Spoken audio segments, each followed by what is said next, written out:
The rain came soft against the windows of Lorelai Sterling's corner office on the 14th floor of the Metalink building in downtown Portland. She stood with her back to the glass arms crossed, watching the weekly executive review unfold in the conference room below through the interior window. Her team moved through slides she had written herself 3 days prior, clinical data on neonatal diagnostic accuracy rates across 14 hospital systems in the Pacific Northwest. The numbers were good, better than projected. The kind of good that would make the board meeting next month feel like a formality rather than a negotiation. Her phone buzzed against the standing desk. Clara, the third call in an hour. Lorelai let it go to voicemail, then watched the notification appear. Text this time. Pick up or I'm coming to your office. She turned back to the rain, 33 years old, CEO of a medical diagnostics company she had built from a graduate thesis into a $40 million enterprise. She employed 62 people. She had meetings scheduled through the end of the fiscal year. She had a reputation in the industry as someone who did not waste time on things that did not require her attention. Her sister had never cared about any of that. The phone rang again. Lorelai answered without moving it to her ear, setting it on speaker. Clara's voice filled the office before she could say a word. You're going. I'm not. You are. I already told him you'd be there Friday at 7. Lorelai picked up the phone, pressed it to her ear. You what? Fletcher Wade, single dad, 35, builds furniture, lives out in Cedar Falls. He's normal, Lore. Like actually normal. Not performing normal the way your tech guys do when they want funding. I don't date. You don't do anything except work and sit in that empty house you bought because it had good bones and then never furnished? Lorelai walked to the window. The rain was heavier now. She could see people on the street below moving under umbrellas, anonymous and small. I'm busy. You're alone. There's a difference. Clara. One dinner. That's all. If it's terrible, you leave. You're good at leaving. The words landed the way Clara had meant them to land. Lorelai closed her eyes. She thought about the last time she had agreed to meet someone her sister had chosen. 4 years ago. A venture capitalist with degrees from schools that required legacy admissions. He had spent the evening explaining concepts Lorelai had published papers on as though she were a promising intern. She had left before dessert. I can't Friday. You have nothing Friday. I checked your calendar. You what? Your assistant likes me more than she likes you. Friday, 7. The Ember in Cedar Falls. Don't be late. The line went dead. Lorelai set the phone down and stood looking at the rain for a long time. She thought about calling Clara back. She thought about the last 8 years. She thought about the house she had bought in the West Hills with tall ceilings and hardwood floors and windows that overlooked the city. She thought about how she had moved in with a mattress and a single chair and had not added anything since because adding things meant deciding to stay, and deciding to stay meant accepting that the person she had become was the person she would be. She picked up her phone. She texted Clara. Fine. 1 hour. The reply came immediately. You'll like him. Trust me. Lorelai did not respond. She returned to the conference room. The presentation had moved on to implementation timelines. She sat down at the head of the table and listened to her director of operations walk through a 3-month deployment schedule for a hospital network in Eugene. Eugene. She had not been back in 8 years. The word sat in the room like a stone. Her COO noticed. Problem with the Eugene timeline? No, it's fine. Move forward. The meeting continued. Lorelai took notes she would not need. Her mind was already somewhere else. Friday came in the way. Fridays always came arriving, despite the week's resistance. Lorelai left the office at 5:30 earlier than usual, but still later than most. She drove west out of Portland on Highway 26, the city falling away into farmland and forest as the road climbed toward the Coast Range. Cedar Falls appeared after 40 minutes, a town of 3,000 pressed between the highway and a river that cut through basalt cliffs older than anything human. She parked outside the Ember at 6:58.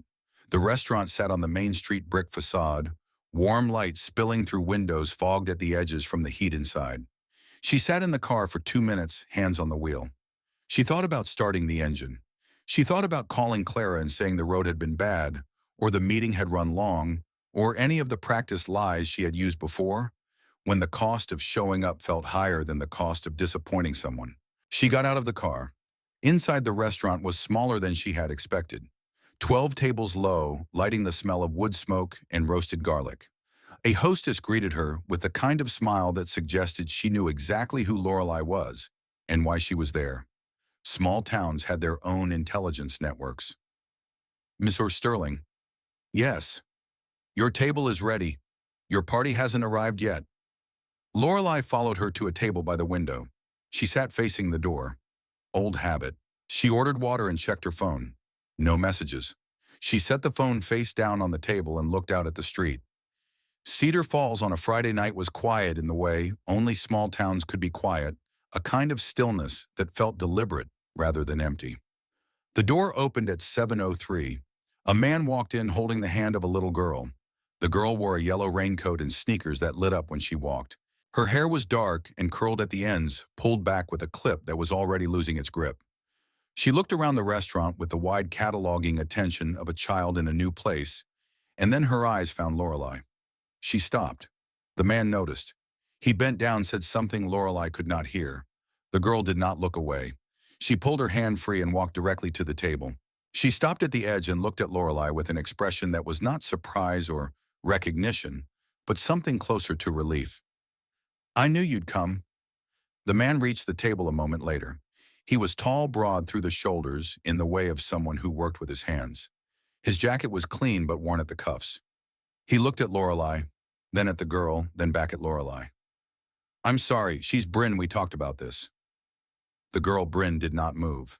She reached into the pocket of her raincoat and pulled out a small spiral notebook, the kind sold in grocery store checkout lines. She opened it to a page in the middle and set it on the table. It was a drawing, pencil on lined paper.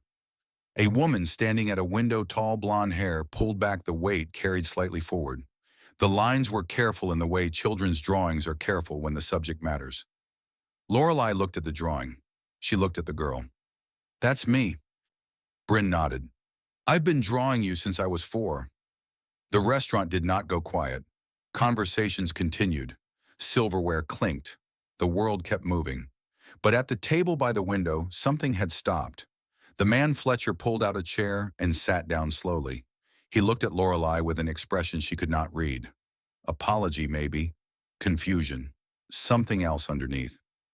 I should have called ahead. My mom was supposed to watch her, but she had something come up and Brynn promised she'd be quiet, and I thought... He stopped. I'm Fletcher Wade. Lorelai shook his hand. His grip was firm but not performative. Lorelai Sterling, Clara's sister. Unfortunately, a smile flickered at the edge of his mouth. He looked tired in the way single parents look, tired, a weariness that had settled into his face and become part of its architecture.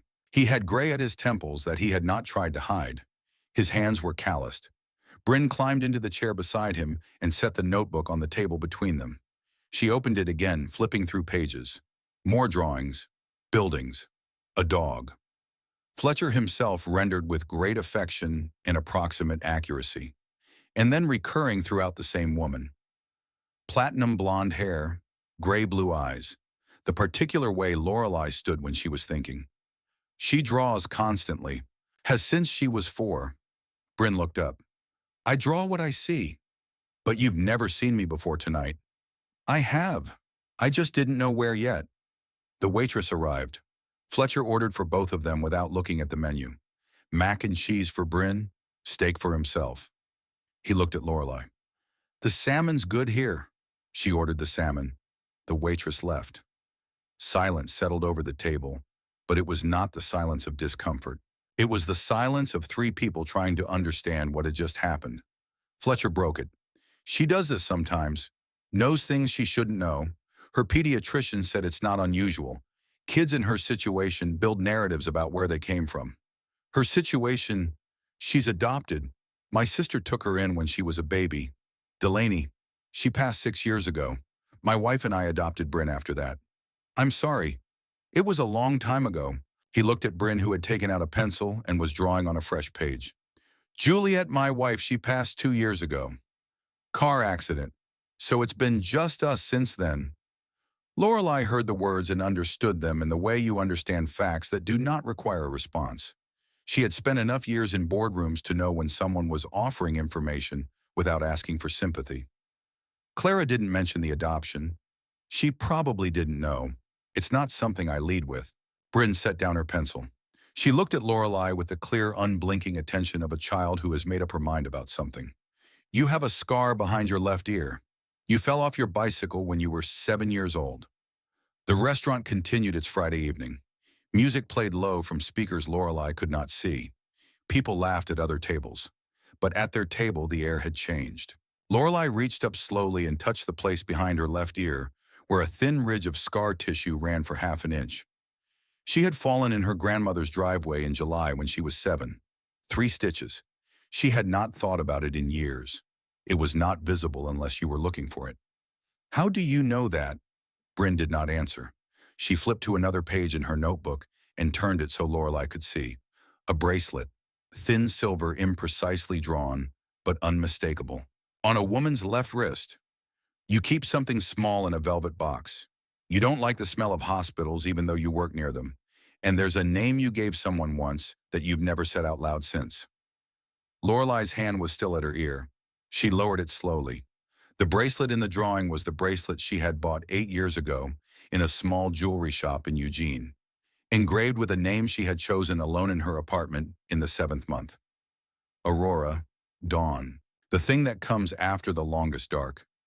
She had carried it to the hospital. She had not carried it home. She had found it 3 weeks later in the pocket of a coat she had not worn since, wrapped carefully in a piece of receipt paper. She had put it in a velvet box. She had held it twice in 8 years. She could not wear it. She could not throw it away. Fletcher was watching her. He had the stillness of someone trained to read situations when information was incomplete. Are you okay? Lorelai looked at him. She looked at Brynn. The little girl had returned to her drawing, adding details to the woman's face with the methodical patience of someone who had done this many times before. I need a minute. She stood. The chair scraped against the floor. She walked to the restroom at the back of the restaurant, past tables where people ate and talked and lived, lives that had not just tilted sideways. She locked the door behind her and stood with her palms flat against the sink. The mirror showed her own face. 33 years old. Blonde hair she kept pulled back because it was easier than deciding what to do with it each morning. Gray-blue eyes that people in meetings described as intimidating when they thought she could not hear. She looked the same as she had that morning. The world had not changed her, but something underneath had shifted. She thought about the velvet box in her nightstand drawer. She thought about the hospital in Eugene 8 years ago. She thought about the forms she had signed in a room that had gone very quiet in a particular way. She ran cold water over her hands. She dried them on a paper towel. She went back to the table. Fletcher and Brynn were still there. Brynn had ordered and was working through her mac and cheese with the serious concentration of a child who took food seriously. Fletcher had not touched his steak. Lorelai sat down. I'm sorry. Don't be. I should have warned you. She does this. Not all the time, but enough that I've learned to just let it happen. How long has she been drawing me? 4 years, since she was 4. At first I thought she was drawing someone from a book or a show, but she kept at it. Same face, same details. I started taking pictures of the drawings. I have maybe 60 of them on my phone. Can I see? Fletcher pulled out his phone. He opened the photos and handed it across. Lorelai scrolled through images of notebook pages, loose paper, the backs of receipts. The same woman in different poses. Standing, sitting, at a window. Just a face drawn again and again. In the earlier drawings, the ones from when Brynn was younger, the lines were rougher. But the details were there. The particular way Lorelai held her shoulders. The way her hair fell. And in several of the drawings on the woman's left wrist, a thin bracelet.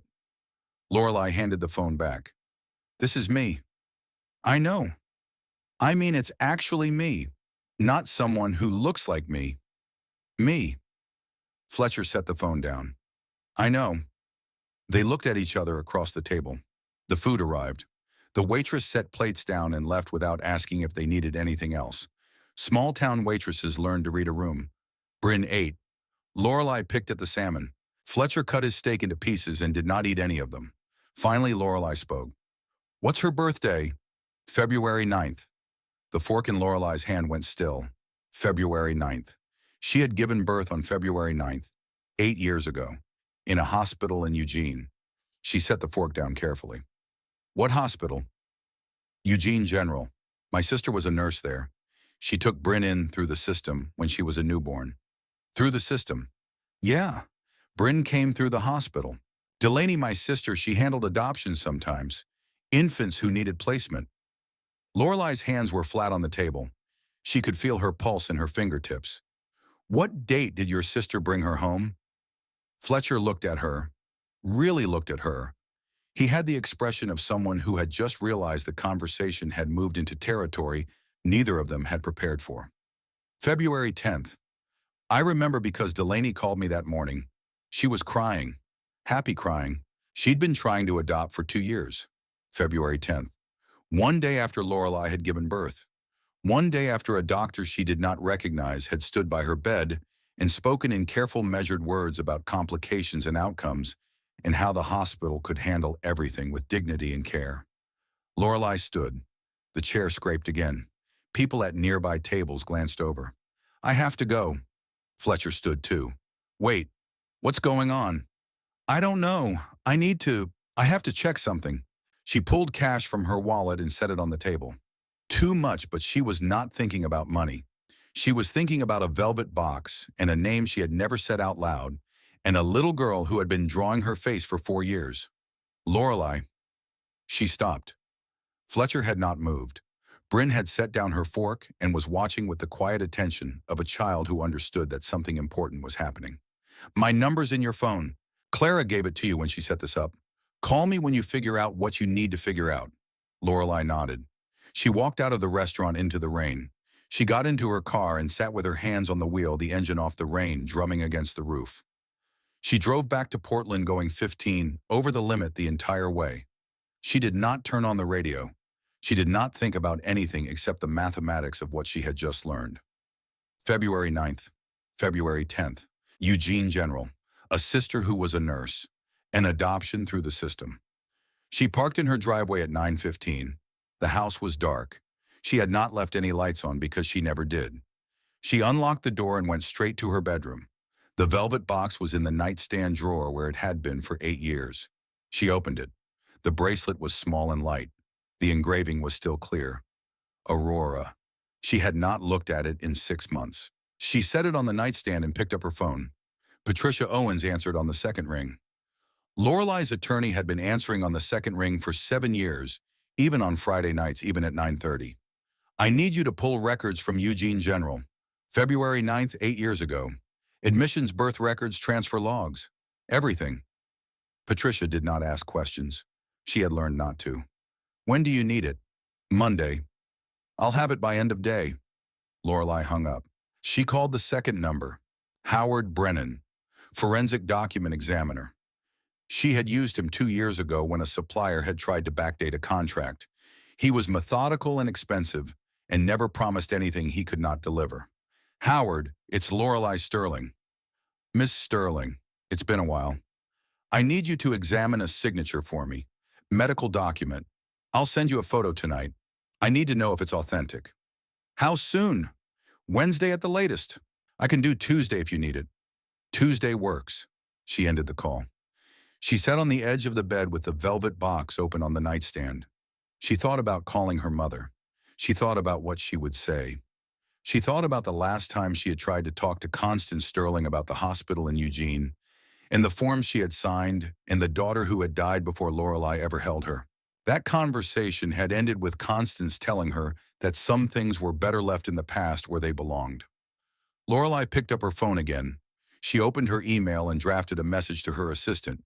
She would need to clear her calendar for next week. She would need to drive to Eugene.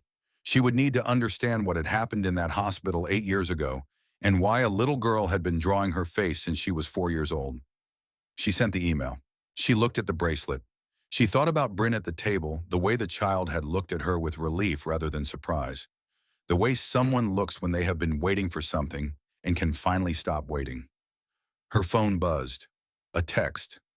Fletcher. Brynn hasn't stopped talking about you. She says you'll come back.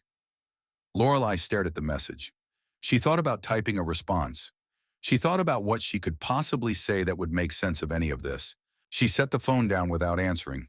She lay back on the bed fully clothed and looked at the ceiling. The house was silent around her. She had bought it because it had good bones and tall windows, and a view of the city she had worked 8 years to become part of.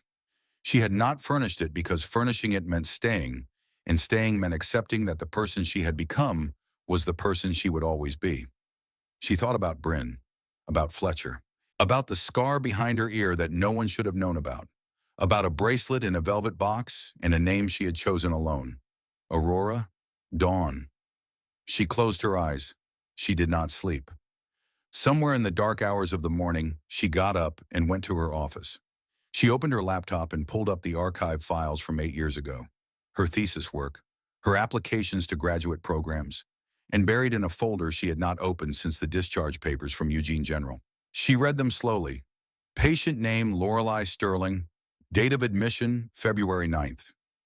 Date of discharge February 11th. Attending physician Dr. Malcolm Harmon. Outcome stillbirth. Female infant. No signs of life at delivery.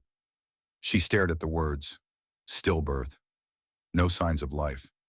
She thought about Brynn at the table, alive and bright, and drawing pictures of a woman she had never met until tonight. Her phone buzzed again. An email. Patricia working late. Records request submitted to Eugene General. Should have something by Monday afternoon. Flagged one thing already, the physician's signature on your discharge papers. Malcolm Harmon. Retired 2019. Died 2021. Want me to dig deeper? Lorelai typed back. Yes. Everything you can find. She closed the laptop. She went back to the bedroom. The bracelet was still on the nightstand. She picked it up and held it in her palm. It was lighter than she remembered. The engraving had worn slightly at the edges. She set it back in the velvet box. She closed the lid. She got into bed. At 3 in the morning, her phone buzzed one more time. She picked it up expecting another email from Patricia. It was a text from an unknown number. Stop digging. You don't know what you'll lose. Below the text was an attachment. She opened it. A photograph. Brynn on a playground, yellow raincoat bright against the gray sky. Taken from a distance. Taken today. Lorelai sat up. Her heart was pounding. She screenshot the message and forwarded it to Patricia with a single line. Trace this number. She got out of bed. She walked through the house, turning on every light. She checked the locks on the doors. She looked out the windows at the empty street below. At 4:30, she gave up on sleep. She made coffee and sat at the kitchen table with her laptop open. She searched for Pacific Sunrise Care, the agency Fletcher had mentioned. The website was archived. Company dissolved in 2019. No forwarding address. Registered agent Sterling and Associates Legal Group. Her mother's firm. Lorelai closed the laptop. She sat in the kitchen as the sky outside went from black to gray to the thin blue of early morning. She thought about calling Constance. She thought about driving to Salem and demanding answers. She did neither. At 7, her phone rang. Fletcher. She answered. Brynn hasn't slept. She keeps saying you're scared and you shouldn't be. I'm not scared. You should be. Someone just sent me a photo of you leaving your office yesterday. Same message. Stop digging. Lorelai stood. You got one too. Yeah, which means someone's watching both of us, and they know we're connected. We're not connected. We are now. Lorelai walked to the window. The city was waking up. Cars on the road, lights in windows. The world continuing as though nothing had changed. I need to know how your sister got Brynn. I need the paperwork, everything she had. I kept all of it. Delaney's files. After she died, I'll bring it to you. I'll come there. When? Today. Okay. She hung up. She showered and dressed in jeans and a sweater. She had not worn jeans to anything in 6 years. She drove west again, the city falling away behind her. Cedar Falls looked different in daylight. Smaller. The kind of town where everyone knew everyone's business and pretended not to. She pulled up to the address Fletcher had texted. A house set back from the road, gray, siding a workshop in the back. Wood smoke rising from the chimney. Fletcher opened the door before she knocked. He looked like he had not slept either. Come in. The house was warm, lived in, furniture that had been chosen for comfort rather than appearance. Brynn was at the kitchen table with her notebook open. She looked up when Lorelai walked in. I knew you'd come back. Lorelai sat down across from her. You keep saying that. Because it's true. Fletcher set a folder on the table. Old manila edges worn. He opened it. Inside were documents, adoption papers, medical records, transfer authorizations. Lorelai read through them slowly. Brynn had been admitted to Eugene General on February 9th at 4:17 in the morning. Transferred to Pacific Sunrise Care on February 10th at 7:42. No birth mother listed, no birth father, just a single line. Infant transferred. Good color. Responsive. The transfer authorization was signed by a physician, Dr. M. Harmon, the same signature that appeared on Lorelai's discharge papers. She pulled out her phone and took photos of every page. She looked at Fletcher. This is her. This is my daughter. He did not ask how she knew. He just nodded. Brynn set down her pencil. She looked at both of them with the patient expression of a child who has been waiting for adults to catch up. I told you. I knew you'd come. Hashgun on word count 5,247. Charn. Checkpoint part 1 draft. Trudesorn. Metrics 3 setup climaxes. Seated 2 quotable lines embedded. You're here now. To stop digging. US only verified anti-repetition scan complete. Lorelai Sterling sat across from an 8-year-old girl who had been drawing her face for 4 years and felt the foundation of everything she thought she knew begin to crack. The documents spread across Fletcher Wade's kitchen table told a story that should not have been possible. February 9th, February 10th, Eugene General. Dr. Malcolm Harmon's signature appearing in 2 places it had no right to appear. She looked at Fletcher. He was leaning against the counter with his arms crossed, watching her with the careful attention of someone who had learned to assess situations before deciding how to act. You believe me. It was not a question, but he answered anyway. I've been a father long enough to know when something doesn't add up. Delaney told me Brynn came through official channels, clean paperwork, no red flags, but she also told me the transfer happened fast. Too fast for the usual process. How fast? She got the call at midnight. Brynn was in her arms by 8 the next morning. Lorelai pulled out her phone and opened her calendar. She scrolled back 8 years. February 9th fell on a Tuesday. She had been admitted to Eugene General at 11:40 the night before. She had given birth at 3:17 in the morning. She had signed discharge papers on February 11th. The timeline was there, visible, impossible to ignore. She looked at Brynn. The little girl had returned to her drawing, adding shading to the woman's hair with the side of her pencil. The image was taking shape. Not just a face anymore, but a person. Someone standing at a window with rain streaking the glass behind her. Can I ask you something? Brynn looked up. Why did you start drawing me? The question hung in the kitchen. Fletcher straightened slightly. Brynn set down her pencil and looked at Lorelai with eyes that were too old for 8 years. Because I couldn't forget you. I tried, but you were always there, like a song you can't stop hearing. But you've never seen me before last night. I have, just not with these eyes. The words should not have made sense. They did anyway. Lorelai stood. She walked to the window and looked out at the workshop in the back. A dog was lying in the grass near the door, some kind of mutt with gray around its muzzle. It looked old and content. I need to talk to my mother. Fletcher pushed off from the counter. Your mother? The legal group that handled Brynn's placement. Sterling and Associates. My mother's firm. She watched his expression change. Not surprise exactly, but recognition. The kind that comes when a piece clicks into place. You think she was involved? I think she's the only person who would have had the authority to make something like this happen without leaving a trail. What are you going to do?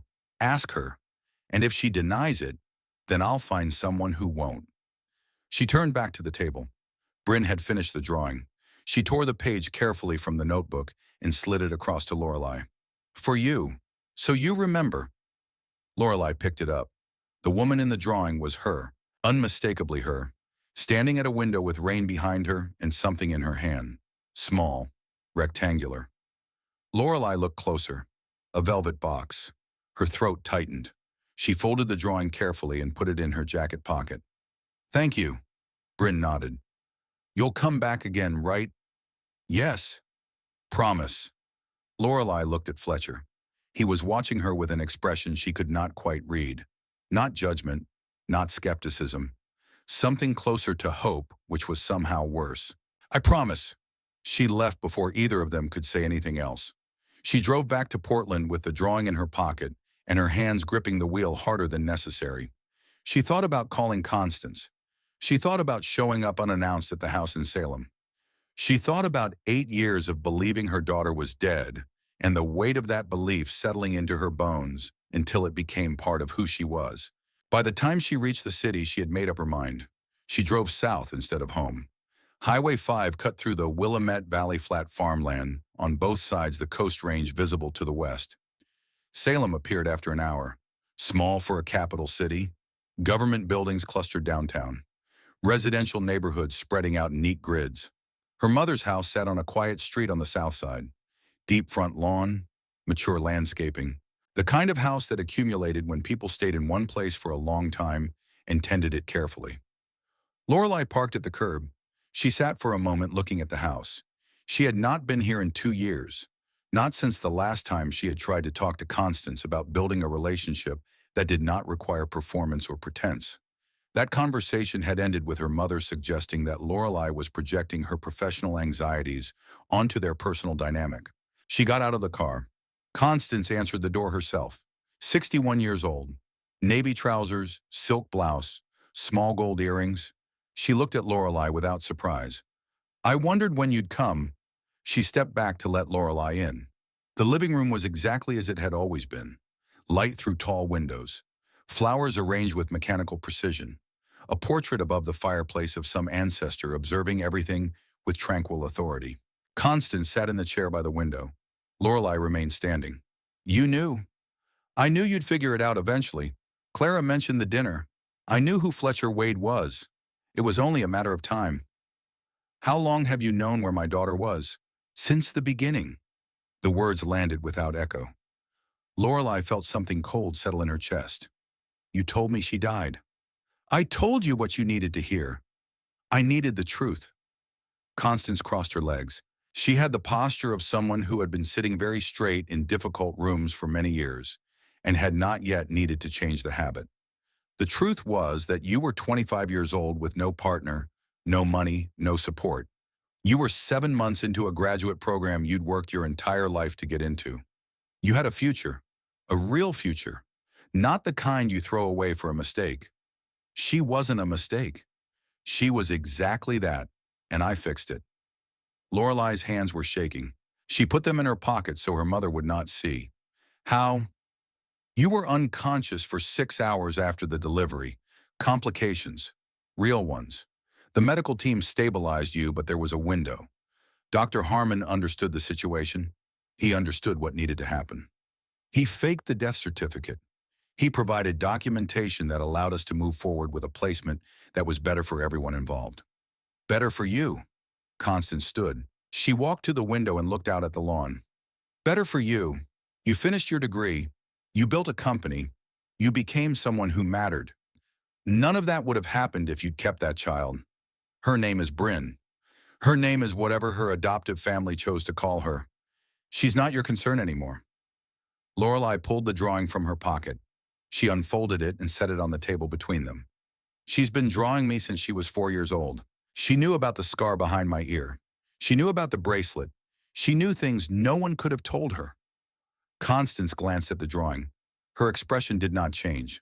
Children create narratives, especially adopted children. They need origin stories. It's not unusual. This isn't a story. This is real. What's real is that you signed the paperwork. You agreed to the placement. You moved on. I signed paperwork that said my daughter was dead. I moved on because I thought I had no choice. You had a choice. You made it. Lorelai picked up the drawing. She folded it carefully and put it back in her pocket. She looked at her mother and felt the last thread of something that might have been connection snap cleanly. I'm going to prove what you did. I'm going to find every document, every signature, every person who helped you. And when I do, you're going to answer for it. Constance turned from the window. She looked at Lorelai with the expression that had cataloged over a lifetime. Not cold, managed. You'll lose everything. Your company, your reputation, the life you've built. All of it will disappear the moment you start asking questions people don't want to answer. I don't care. You will? Lorelai walked to the door. She stopped with her hand on the knob. Stay away from Brynn. Stay away from Fletcher. If I find out you've contacted them or tried to interfere, I'll make sure every detail of what you did becomes public record. She left without waiting for a response. She got in her car and drove back to Portland. She did not cry. She had learned a long time ago that crying did not change anything. By the time she reached her house, it was dark. She parked in the driveway and sat looking at the empty windows. She thought about going inside. She thought about the velvet box on her nightstand and the bracelet she had not been able to wear or throw away. Her phone buzzed. Patricia. Records came through from Eugene General. Sending them now. Found something you need to see. The email arrived a moment later. Lorelai opened the attachment. Patient files, admission logs, transfer authorizations. She scrolled through until she found her own name. Lorelai Sterling. Admitted February 8th, 11:40 p.m. Delivery February 9th, 3:17 a.m. Infant female. No signs of life. Attending physician, Dr. Malcolm Harmon. Below that, a second file. Opened 3 minutes later. Infant female. Admitted February 9th, 4:17 a.m. Unknown parentage. Transferred to Pacific Sunrise Care. February 10th, 7:42 a.m. Good color. Responsive. Transfer authorized by Dr. M. Harmon. 4:17 in the morning. Exactly 1 hour after Lorelai had given birth. She screenshot both files and sent them to Howard with a message. Compare the signatures. I need to know if they're authentic. His response came immediately. On it. We'll have results by Tuesday morning.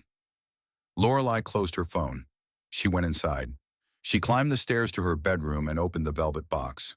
The bracelet sat inside, small and light and engraved with a name she had not said out loud in 8 years. She picked it up. She held it in her palm. Aurora. Her phone rang. Fletcher. I've been thinking about what you said. About your mother. About the firm. Puanam. Delaney kept everything. Not just the adoption papers. Everything. Bank statements, emails, phone logs. She was meticulous like that. I went through her boxes tonight. There's a payment. $50,000. Deposited into her account February 10th. Memo line says legal consultation fee. Paid by Sterling and Associates. Lorelai sat down on the edge of the bed. She was paid to take Brynn. Looks that way.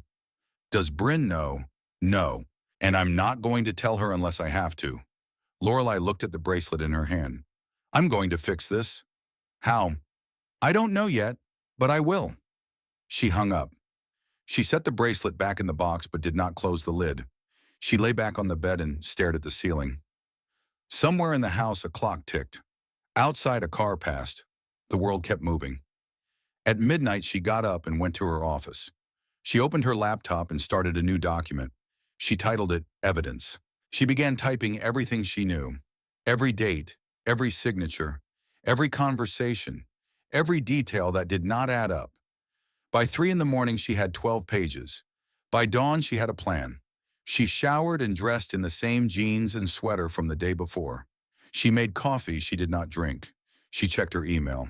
Howard had sent a preliminary report. Signature analysis complete. The signature on your discharge papers does not match authenticated samples of Dr. Malcolm Harmon's handwriting from the same period. High probability of forgery. Full report attached.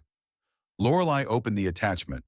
12 pages of technical analysis, stroke patterns, pressure points, comparative overlays. The conclusion was clear. Someone had forged Malcolm Harmon's signature on her discharge papers. She forwarded the report to Patricia with a single line. We need to talk. Today, Patricia called 10 minutes later. I've been going through the Eugene General records. There's something else you need to know. What? The transfer authorization for Brynn. It's signed by Harmon too. Same signature, same forgery. Lorelai closed her eyes. So both documents are fake. Looks that way, which means whoever arranged this had access to hospital records and the authority to alter them without getting flagged. My mother. That's my guess, but we need proof. Hard proof. The kind that holds up in court. What do we need? Original documents. Testimony from someone who was there. Financial records showing payment. And we need to be ready for her to fight back. Hard. Lorelai looked out the window at the city below. Monday morning. People going to work. Lives continuing in their ordinary rhythms. Start preparing the case. I'll find the proof. She hung up. She called Fletcher. I need the name of everyone who worked in the maternity ward at Eugene General 8 years ago. Nurses, administrators, anyone who might have been there the night Brynn was born. That's a lot of people. I only need one. Someone who'll talk. I'll make some calls. Lorelai spent the rest of Monday at her office, but her mind was somewhere else. She sat through meetings. She signed approvals. She answered emails. But underneath all of it, she was calculating, planning, preparing for a fight she had not asked for, but could not walk away from. By Tuesday afternoon, Fletcher had a name. Linda Breslin, retired nurse, worked the night shift in maternity for 15 years, left Eugene General in 2020, living now in a small town outside Bend. Lorelai drove east, 3 hours through the Cascades. The landscape changed as she climbed, forest to high desert, pine trees to juniper. By the time she reached Bend, the sun was setting behind the mountains. Linda Breslin's house was small, single-story, garden in front gone dormant for winter. Lorelai knocked. The woman who answered was in her 60s, gray hair pulled back, reading glasses on a chain around her neck. She looked at Lorelai with the wary expression of someone who had learned not to trust strangers at the door. Ms. Breslin, my name is Lorelai Sterling. I need to talk to you about something that happened at Eugene General 8 years ago. Linda's expression did not change. I don't work there anymore. I know. That's why I'm here. They looked at each other for a long moment. Then Linda stepped back. Come in. The house was warm, lived in, photographs on the walls. Grandchildren, probably. Linda gestured to the couch. Lorelai sat. What do you want to know? I gave birth on February 9th, 8 years ago. Eugene General. I was told my daughter died, but I think she's alive. I think someone changed the records and placed her for adoption without my knowledge. Linda was quiet for a long time. She looked at her hands. Then she looked at Lorelai. There were 2 babies that night. I remember because it was unusual. We didn't get many deliveries in February. Slow season. You came in late. Complications. Bad ones. We almost lost you. And the baby, your baby was alive. Small but alive. Good color. Responsive. I handed her off to Dr. Harmon myself. Lorelai's chest tightened. What happened then?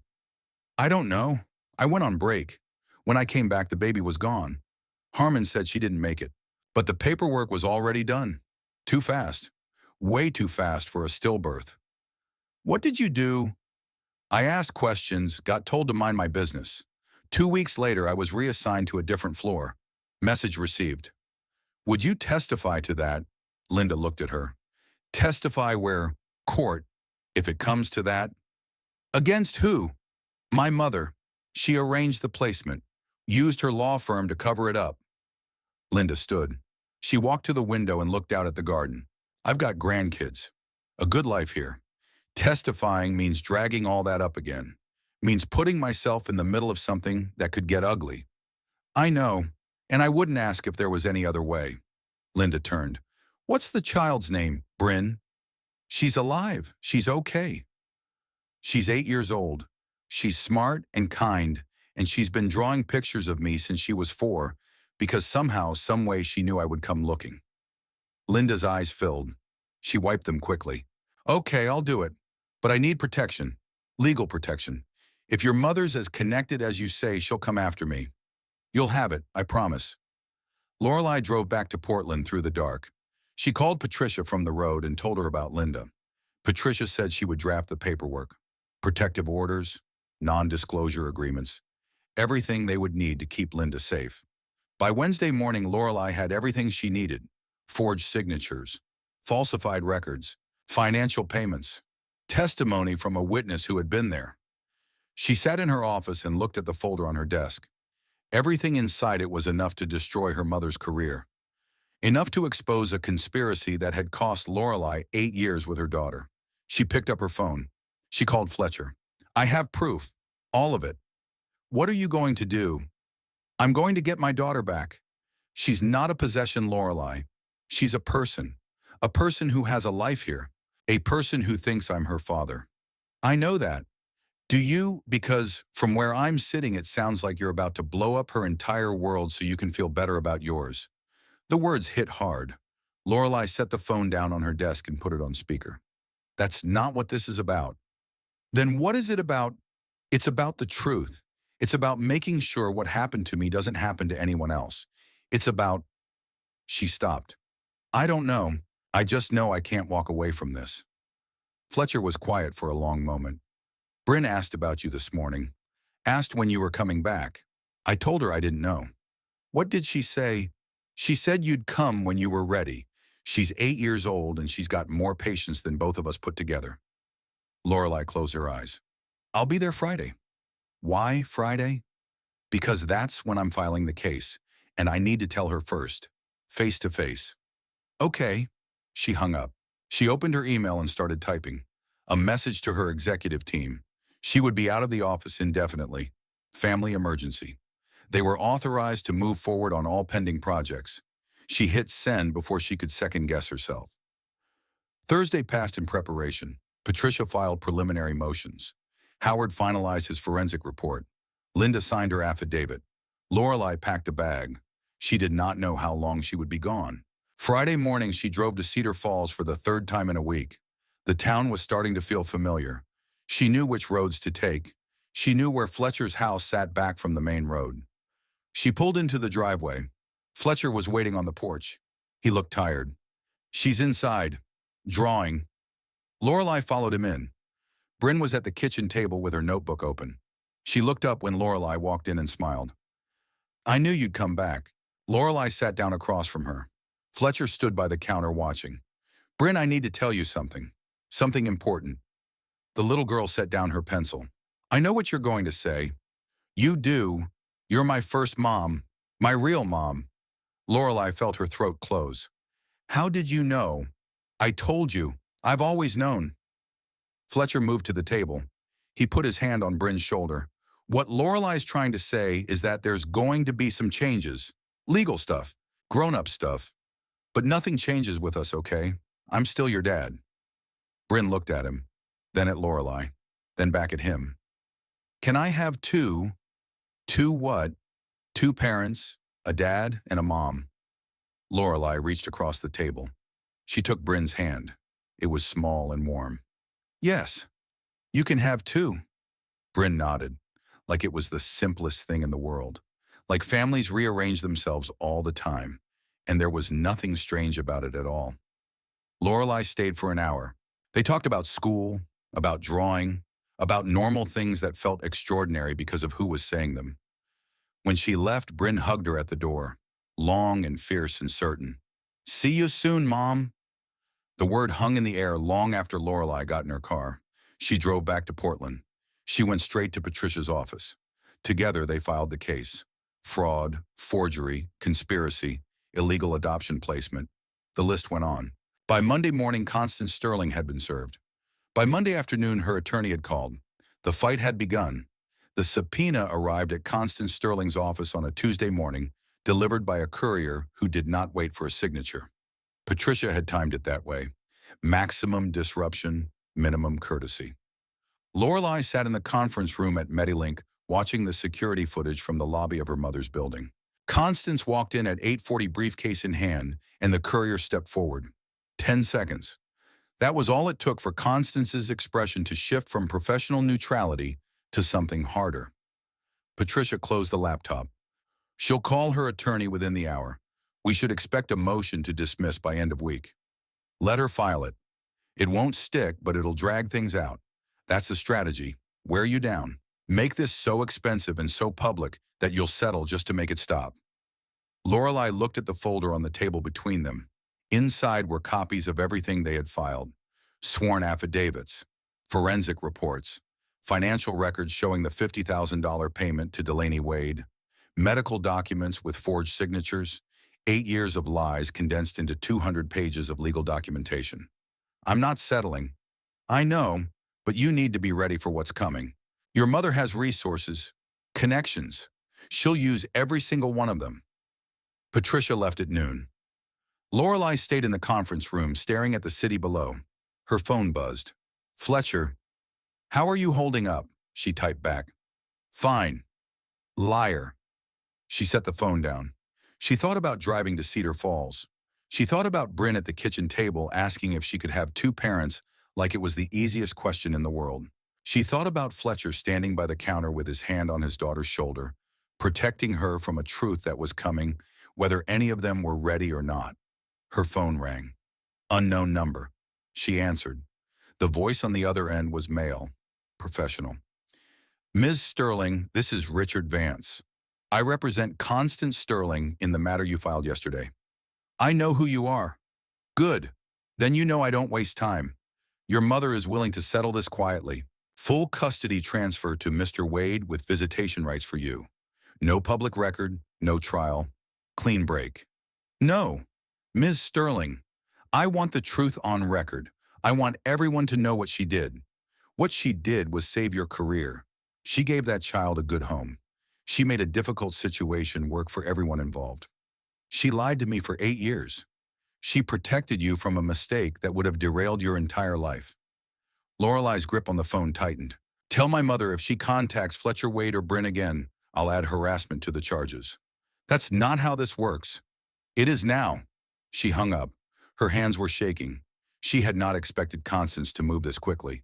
The case had been filed less than 48 hours ago, and already her mother was trying to make it disappear. Her assistant knocked on the conference room door. Ms. Sterling, your mother is on line 2. Tell her I'm unavailable. She said it's urgent. I don't care. The assistant hesitated, then left.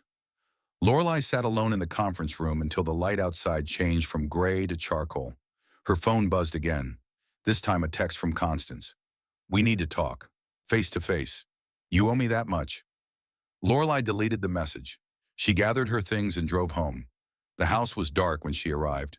She had stopped leaving lights on because coming home to an empty house in the dark felt more honest than pretending otherwise. She poured a glass of water she did not drink. She stood at the kitchen counter looking at nothing. Her phone rang again. This time she answered because the number was Fletcher's, and she was tired of avoiding things that mattered. Brynn wants to talk to you. Before Lorelai could respond, a small voice came through the line. Hi, Mom. The words still felt new, still felt like something Lorelai had not earned the right to hear. Hi, Brynn. Dad says there's going to be a trial, like on TV. Maybe. We're not sure yet. Will I have to go? No, this is grown-up stuff. You don't have to worry about it. But it's about me. Lorelai closed her eyes. It's about making sure what happened to us doesn't happen to anyone else. Okay, can you come visit this weekend? I'll try. Promise. I promise. Fletcher's voice returned. She's been asking about you every day. Wants to know when you're moving here. I'm not moving to Cedar Falls. I know, but she's 8. She thinks families live in the same house. We'll figure it out. Will we? The question hung between them. Lorelai did not have an answer. She said goodnight and ended the call. She went upstairs and lay down fully clothed on top of the covers. Sleep did not come. At 3 in the morning, she gave up and went to her office. She opened her laptop and searched for Richard Vance, partner at Morrison & Vance. 30 years of practice. Specialization in family law and corporate defense. Win rate above 90%. Her mother had hired the best. By Thursday, the motion to dismiss had been filed. Patricia called at 7 in the morning. They're arguing lack of standing, claiming you relinquished parental rights when you signed the discharge papers 8 years ago. Those papers were fraudulent. We know that, but we have to prove it, which means depositions, which means dragging this out for months. How long? 6 months if we're lucky, a year if they fight every step. Lorelai sat at her kitchen table with coffee going cold in front of her. What do we need to win more than we have? The forged signatures are good, but they'll argue the forgery doesn't invalidate your consent. We need someone who can testify that you never intended to give up custody. Someone who was there when you made that clear. There's no one. I was alone. Patricia was quiet for a moment. Then we need to find another angle. Something that proves Constance acted with intent to deceive. Financial records, communications, anything that shows this was planned. I'll find it. Lorelai spent Friday at her mother's law firm. Not inside, across the street. Watching. She sat in her car from 8 in the morning until 6 at night documenting everyone who went in and out. Looking for patterns. Looking for anything that might lead somewhere useful. At 4:30, a woman in her 50s left the building carrying a cardboard box. The universal sign of someone who had just been fired or quit. Lorelai got out of her car and followed her to the parking garage 2 blocks away. "Excuse me." The woman turned. She had the worn expression of someone who had spent too many years doing work she did not believe in. "Do I know you?"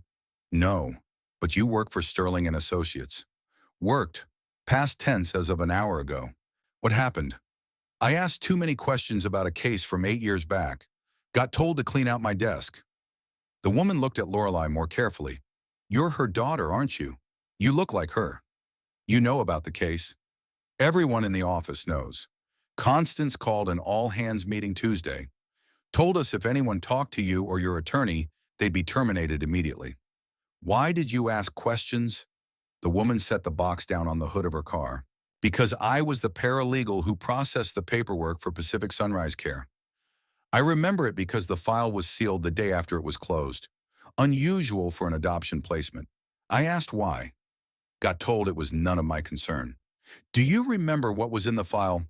"Not specifics, but I remember there were 2 payments. One to the care facility, one to someone else. Both came from a discretionary account Constance controlled personally. Would you testify to that?" The woman laughed, sharp and bitter. "Testify and lose my pension. Lose my ability to work in this town ever again. No thank you. What if I could protect you? From Constance Sterling. Nobody can protect me from her. She's been running this city for 30 years. She knows every judge, every politician, every person who matters. You think filing a lawsuit's going to change that?" Lorelai pulled out her phone. She opened her banking app and showed the woman her balance. "I'll pay you what you would have made in pension. Every cent. And I'll make sure you never have to work for someone like my mother again." The woman stared at the screen. "Why would you do that?" "Because she took my daughter from me, and I'm going to make sure everyone knows it." The woman picked up her box. "My name is Ellen Grady. Have your attorney call me Monday. I'll tell her everything I know." She walked away. Lorelai stood in the parking garage watching her go. She felt something shift. Not hope exactly, but possibility. Saturday morning she drove to Cedar Falls. The town was quiet, weekend quiet. She pulled up to Fletcher's house and sat in the car for a moment. Through the window she could see Brynn at the kitchen table. Drawing. Always drawing. Fletcher opened the door before she knocked.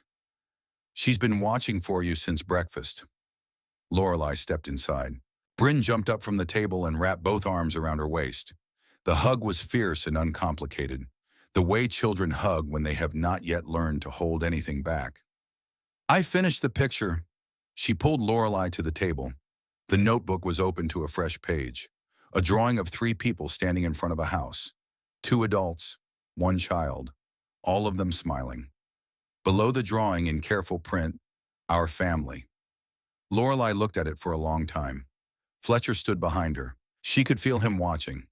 "She drew that Wednesday night, after you called." "It's beautiful," Brynn beamed. "Can we go to the park?" "Sure." The 3 of them walked to the park 6 blocks away. Cedar Falls in November was cold but clear. The park was empty except for an older couple walking a dog. Brynn ran to the swings. Fletcher and Lorelai sat on a bench nearby. "How bad is it?" Lorelai watched Brynn pump her legs, gaining height with each arc. "Bad. Constance hired Richard Vance. He's filing motions to drag this out as long as possible." "What does that mean for us?" "It means months of depositions and hearings. It means Brynn might have to testify eventually. It means this gets uglier before it gets better." Fletcher was quiet. He looked at Brynn on the swing hair flying behind her face, tilted up to catch the sun. "I've been thinking about what happens if you win. If the court rules in your favor, if they overturn the adoption, that's not what I'm asking for. Isn't it you're arguing the adoption was fraudulent, that it never should have happened? What do you think the court does with that?" Lorelai turned to look at him. "I don't want to take her from you, but you want custody. I want the truth on record. I want my mother to answer for what she did. And then what Brynn goes back and forth between us like a piece of luggage. She spends weekends in Portland and weekdays here. She grows up confused about where she belongs. She belongs with both of us. That's a nice idea, but it's not how the world works, Brynn called from the swings. Dad, watch this. She jumped at the peak of the arc, hung suspended for a moment, landed hard and stumbled, but stayed on her feet. Fletcher stood and clapped. Brynn took a bow. She's fearless. You know why? Because she's never had to question whether the people around her would catch her if she fell. That's what I gave her. Stability, safety, a home that doesn't change. I'm not trying to change that. You already have. The words sat between them, hard and true. Lorelai looked at her hands. She thought about the velvet box on her nightstand. She thought about 8 years of building a life around an absence. She thought about what it would mean to let go of the fight she had just started. I can't walk away from this. I know, but you need to think about what you're walking toward. They stayed at the park until Brynn got cold. On the drive back to Fletcher's house, Brynn fell asleep in the back seat. Fletcher carried her inside and put her to bed, still in her jacket and shoes. Lorelai stood in the doorway watching. The room was small, walls covered in drawings, a bookshelf overflowing, a window that looked out at the workshop and back. Fletcher pulled the blanket up to Brynn's chin. He kissed her forehead. Then he turned and gestured for Lorelai to follow him out. In the kitchen, he poured 2 glasses of water. He handed one to Lorelai. I need to know your endgame here. Not the legal strategy, the actual endgame. What does winning look like? Constance admits what she did. The adoption gets amended to reflect the truth. Brynn knows where she came from. And custody shared. We both raise her. From 2 different cities, 2 different lives. You really think that works? People do it all the time. People who've been married and divorced do it. People who've built a relationship before they tried to co-parent. We barely know each other. Lorelai set down the glass. So what are you suggesting? I'm suggesting you think about what's best for her, not what makes you feel better about the last 8 years. Error, the words landed like a slap. Lorelai felt her face flush. You think I'm doing this for me? I think you're doing this because you need someone to blame. And Constance is an easy target. But going to war with her doesn't give you back the time you lost. It just makes sure Brynn loses time too. You don't know what you're talking about. Don't I? I lost my sister. Then I lost my wife. I know exactly what it's like to want someone to pay for what was taken. But making them pay doesn't bring anything back. Lorelai walked to the door. She stopped with her hand on the knob. I'll see you next weekend. Lorelai. Good night, Fletcher. She drove back to Portland faster than she should have. The highway was empty. She pushed the car to 80 and kept it there. She thought about Fletcher's words. She thought about Brynn asleep in her room surrounded by drawings of a family that was still trying to figure out what it was. Her phone rang. Patricia. We have a problem. Constance filed a countersuit. She's claiming defamation and harassment. Says you've been stalking her office and bribing former employees. Ellen Grady came to me. Constance has a different story, and she has security footage of you sitting outside the building for 8 hours yesterday. I was gathering evidence. She's calling it stalking. The judge granted a temporary restraining order. You can't go within 500 feet of her office or her home. Sure. Lorelai pulled over to the side of the highway. Cars rushed past. The phone felt heavy in her hand. She's trying to cut me off from anyone who might testify. That's exactly what she's doing. And it's working. Ellen Grady called me an hour ago. Said she changed her mind. Won't testify. Won't even talk to us. Constance got to her. Probably, but we can't prove it. Lorelai sat on the shoulder watching headlights blur past. She thought about giving up. She thought about calling Richard Vance and accepting whatever settlement Constance was willing to offer. She thought about walking away from the fight and learning to live with the weight of not knowing whether she had done enough. Then she thought about Brynn drawing pictures of her for 4 years, waiting, believing someone would come. What do we need to win? Patricia sighed. A miracle, or someone willing to go on record who Constance can't intimidate. I'll find them, Sanam. How not? I don't know yet. She hung up. She sat on the shoulder for another 10 minutes before pulling back onto the highway. By the time she reached Portland, it was past midnight. She went straight to her office instead of home. The building was empty. Security waved her through without question. She sat at her desk and opened her laptop. She started searching. Patient advocacy groups, adoption reform organizations, investigative journalists who specialized in medical fraud. She sent emails to all of them, short, direct, explaining what had happened, asking for help. Most would ignore her. Some would think she was crazy, but she only needed one to listen. By 3 in the morning, she had sent 47 emails. She closed her laptop and put her head down on the desk. Sleep came in fragments, dreams of hospitals and babies crying, and signatures that would not hold still long enough to read. Her phone woke her at 7. Unknown number. She answered. The voice was female, young. Mr. Sterling, my name is Rachel Kwan. I'm a reporter with the Oregonian. I got your email about the Eugene General case. Lorelai sat up. You're interested? I'm more than interested. I've been investigating Pacific Sunrise Care for 2 years. If what you're saying is true, it connects to at least 4 other cases I'm tracking. Other cases, women who gave birth at Eugene General between 2016 and 2019. All told their babies died. All signed discharge papers with Dr. Malcolm Harmon's signature. 3 of them have spent the last few years wondering if their children are actually alive somewhere. Lorelai felt something cold settle in her chest. How many children are we talking about? At least 5 that I can confirm. Probably more. But I can't prove anything without someone willing to go on record. Someone with legal standing to challenge the system. I'll do it. You understand what you're signing up for. This won't just be about your mother anymore. This will be about a network of people who've been doing this for years. People with power. People who will fight back. I don't care. Good.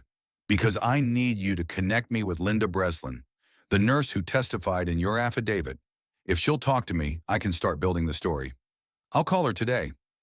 Rachel gave her a direct number. They agreed to meet Tuesday. Lorelai hung up and immediately called Linda. The phone rang 4 times before going to voicemail. She left a message. Short, urgent, asking Linda to call back. Then she called Patricia. We're not alone in this. There are other women, other babies. This is bigger than I thought. Patricia was quiet for a moment. That's good and bad. Good because it means we're not fighting a single case of fraud. Bad because it means we're going up against something systemic, something that's been protected for years. Can we use it? If we can prove the pattern, yes. But it's going to make Constance fight harder. She won't just be protecting herself anymore. She'll be protecting everyone involved. Let her fight. Lorelai spent Sunday at home preparing. She printed every email, every document, every piece of evidence they had compiled. She organized it chronologically. She built a timeline that stretched from the night she gave birth to the moment she filed the lawsuit. By evening, her dining room table was covered in paper, a map of 8 years rendered in bureaucratic language and forged signatures. Fletcher called at 6. Brynn wants to know if you're coming next weekend. I'll be there. She drew another picture, asked me to send it to you. A moment later, the image came through. Brynn and Lorelai standing on a beach, waves in the background, sun overhead, both of them smiling. Lorelai stared at the drawing. Where did she see a beach? She hasn't. She's been asking me to take her since she was 5. I keep promising we will. Why haven't you? Too busy, too expensive, too many excuses. We should take her. The line went quiet. We? Yeah, the 3 of us. Before the trial starts. Before everything gets worse. Fletcher did not answer right away. Lorelai could hear him breathing. Could hear Brynn singing something in the background. Okay, next weekend. We'll go to the coast. They hung up. Lorelai looked at the drawing again. She thought about Brynn, who had never seen the ocean, but drew it anyway. Who believed in things she could not yet touch. Monday morning, Linda Breslin called back. I got your message. I'm not sure I can help more than I already have. There's a reporter who wants to talk to you. She's investigating other cases like mine. Other women who were told their babies died at Eugene General. Linda was quiet. How many? At least 5. Jesus. Will you talk to her? If I do, it's not just my name on the line anymore. It's my license, my reputation, everything I built over 30 years of nursing. I know, and I wouldn't ask if there was any other way. Linda sighed. Give her my number. I'll talk. But I'm not promising anything beyond that. Lorelai called Rachel and connected her with Linda. Then she called Patricia with an update. Then she went to work because sitting still felt impossible. Her COO met her at the door with a concerned expression. You okay? You've been out a lot lately. Family stuff. It's complicated. The board's asking questions. They want to know if everything's under control. Lorelai looked at him. Tell them it's under control. She spent Monday in back-to-back meetings, budget reviews, product development, strategic planning. All of it felt distant, like watching someone else's life through glass. At 4, her assistant knocked. Ms. Sterling, there's someone here to see you. She doesn't have an appointment. Who is it? She says she's your mother. Lorelai stood. Tell her to leave. She says she's not leaving until you talk to her. Lorelai walked to the lobby. Constance was standing by the windows looking out at the city. She wore a navy suit, hair pulled back. No visible cracks in the armor she had spent 6 decades perfecting. You have a restraining order. You can't be here. Constance turned. The restraining order applies to my office and my home, not yours. What do you want? To give you one last chance to be reasonable. I'm not interested. You should be, because I just got off the phone with Richard Vance. He found something that's going to end this case before it starts. Lorelai crossed her arms.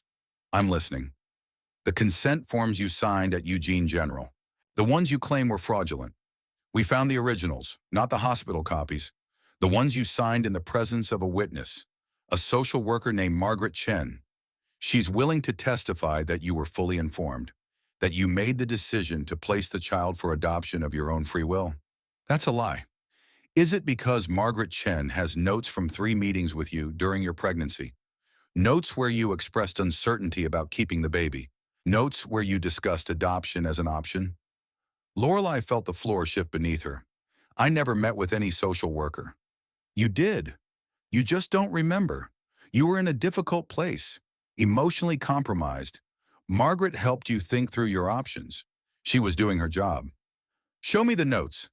Constance pulled a folder from her bag. She set it on the table in the lobby. Read them yourself. Then call Richard and tell him you're dropping the case. She walked out without waiting for a response. Lorelai stood alone in the lobby holding the folder. She opened it. Inside were typed notes on official letterhead. 3 meetings, dated during her pregnancy. Each one documenting conversations Lorelai had no memory of having. She pulled out her phone and called Patricia. Constance just showed me notes from a social worker I've never met. She says they prove I consented to the adoption. Did you? No, I have no memory of any of this. Then the notes are fabricated, same as everything else. How do we prove it? Find the social worker. Get her to admit she never met you. What if she won't? Patricia hesitated. Then we're in trouble. Lorelai went back to her office. She forwarded the notes to Patricia and Howard. Then she sat at her desk staring at the city below. She thought about 8 years of missing memories. She thought about forms she signed in rooms that smelled like antiseptic. She thought about how easy it would be to fabricate a history when the person it belonged to could not remember living it. Her phone rang. Rachel Kwan. I just talked to Linda Breslin. She confirmed everything in your affidavit. But she also gave me something else. Names of 2 other nurses who worked at Eugene General during the same period. Both left under suspicious circumstances. Both willing to talk off the record. Can you get them on the record? I'm working on it. But there's something else you should know. I found Margaret Chen. Lorelai sat up. The social worker. Yeah, except she's not a social worker. She's a lawyer. Works for Morrison and Vance. Has for 15 years. The room tilted. She works for my mother's attorney. Not just works for. She's Richard Vance's sister-in-law. And before you ask yes, that means everything in those notes is inadmissible. Conflict of interest. Fabricated evidence. The whole thing falls apart the second we put her on the stand. Lorelai closed her eyes. How fast can you publish? I need another week, maybe 2. I want to talk to the other nurses first. Build the full picture. We might not have 2 weeks. Then make the time. Because if I publish half a story, Constance will tear it apart before it even runs. They hung up. Lorelai sat in her office until the sun went down. Then she gathered her things and drove home. She did not eat. She did not sleep. She sat at her dining room table surrounded by evidence and waited for Tuesday. The deposition started at 9. Richard Vance across the table. Court reporter in the corner. Patricia beside Lorelai taking notes. Vance opened with softballs. Background questions. Education. Career. Building up to the night at Eugene General. You were 25 years old when you gave birth? Yes. Unmarried or? Yes. The father was not involved? No. You were in graduate school? Yes. Financially dependent on your family? Partially. Your mother, Constance Sterling, was paying your tuition? Yes. And you were aware that having a child would make it difficult to continue your studies? Patricia cut in. Objection? Relevance. Vance smiled. Goes to state of mind. Ms. Sterling claims she never consented to the adoption. I'm establishing that she had significant motivation to consider it. The deposition continued for 3 hours. Vance walked through every detail of the pregnancy, every conversation with Constance, every moment of doubt Lorelai had expressed to anyone about whether she was ready to be a mother. By noon, Lorelai felt hollowed out. Patricia called a break. They stepped into the hallway. He's building a narrative. You were young, scared, financially unstable. Perfect candidate for someone to step in and make decisions for you. That's not what happened. I know, but we need to prove it. And right now, all we have is your word against fabricated notes from a fake social worker. Rachel's working on it. She needs to work faster. They went back in. The afternoon session was worse. Vance introduced the notes from Margaret Chen, asked Lorelai to explain why she had no memory of the meetings. Because they never happened. Or because you were in denial. Trauma has a way of erasing memories we'd rather not keep. That's not, you signed the discharge papers, didn't you? I was told my baby was dead. But you signed them. You put your signature on legal documents relinquishing parental rights. Under false pretenses. Or under the belief that you were doing what was best for a child you were not prepared to raise? Patricia objected. The court reporter typed. Vance moved on to the next question. By 4, the deposition was over. Lorelai signed the transcript and walked out into the cold November afternoon. Patricia followed. That was bad. I know. We need something concrete. Something that proves Constance orchestrated this. Otherwise, it's just your version versus hers. I'm working on it. Lorelai drove home. She changed into running clothes and ran 6 miles through the West Hills. Her lungs burned. Her legs ached. She did not stop. When she got back, her phone had 3 missed calls from Fletcher. She called back. Are we still going to the coast this weekend? His voice was tight. I don't know. Is this a good time? There's never going to be a good time. But Brynn needs this. We all do. Fletcher was quiet. Then, okay, Saturday morning. I'll pick you up at 8. They hung up. Lorelai showered and made dinner she did not eat. She sat at her dining room table looking at the timeline of evidence. Somewhere in the pattern was proof of what Constance had done. She just had to find it.